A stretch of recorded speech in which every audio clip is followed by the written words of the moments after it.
dan Nabi dalam satu hadis, inna awwala maftaradallahu ala ummati as-salawatul khamsu.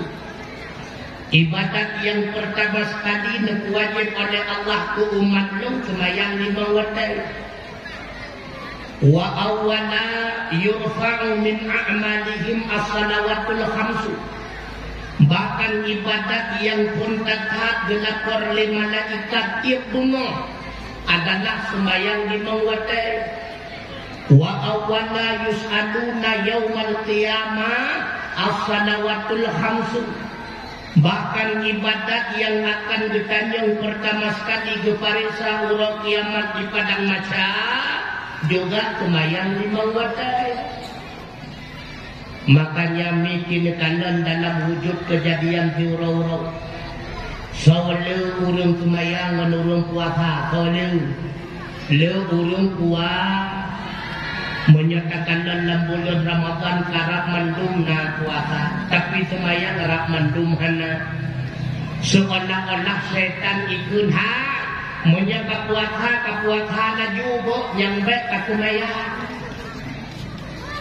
Makanya dengan lambut sembahyang berat becut.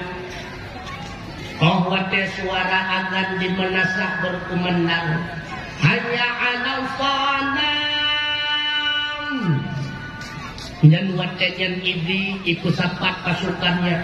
Wahai pasukan Nun, wahai pasukan Nun, berpencar.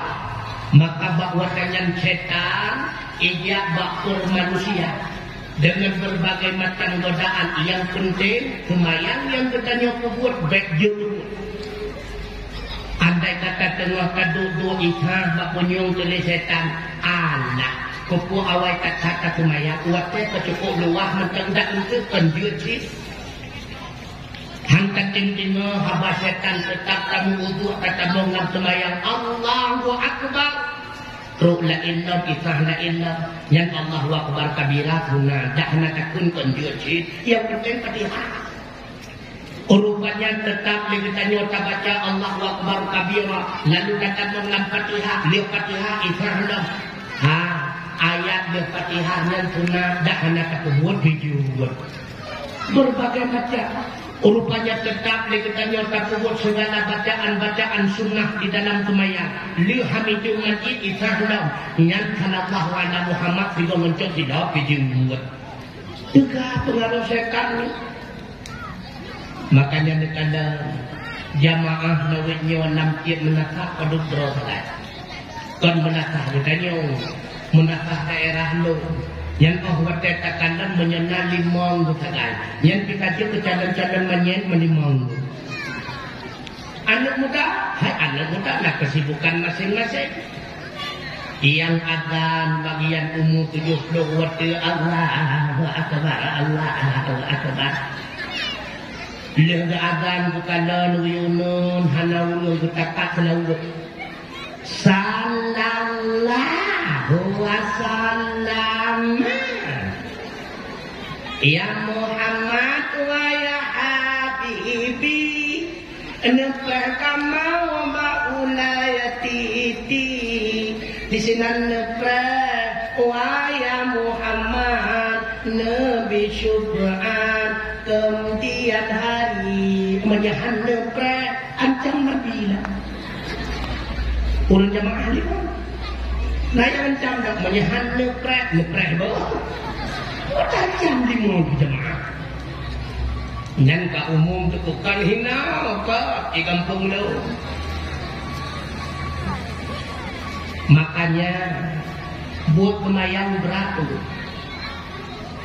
buat kemayang bagi tawa berat bagi orang yang menteng roh dalam kategori orang yang munafik. Mukmin yang sempurna mereka tidak merasa berat di dalam bergerak untuk melaksanakan amal ibadah salat. Maka tanda orang munafik berat bak budak untuk buat kemayang mimtuah abu yang berbahagia. Padahal maksud qawwamuna 'alan nisa, suami itu pemimpin di dalam rumah tangga, bukan cuma memimpin rumah tangganya. Hendaknya suami itu bisa menjadi pemimpin salat di dalam rumah tangganya. Alangkah bahagianya anaknya. Andai kata suami katanya bisa menjadi imam salat, Allahu Akbar. Katanya ke rumah ada ngelipet, Allahu Akbar. Oh bahagia. Yang anak min retak-retak yang dua bakernya. Anak ayah kayu semayang menyemana semayang yahna semayang. Idang kedrawai sampai ayah awal wabar. Idang kedrawai. Tapi menyayahkan semayang, makan semayang, si gogo truk jamai, ibu buat semayang jamai, tahu ikatan lesinya ikun mbak mak, itu lagi ngapain mak, murid tatatan ke semayang kan? Makanya buat semayang kan buat mudah. Tapi ingat, hanayum buat yang lain bila mana tak semayang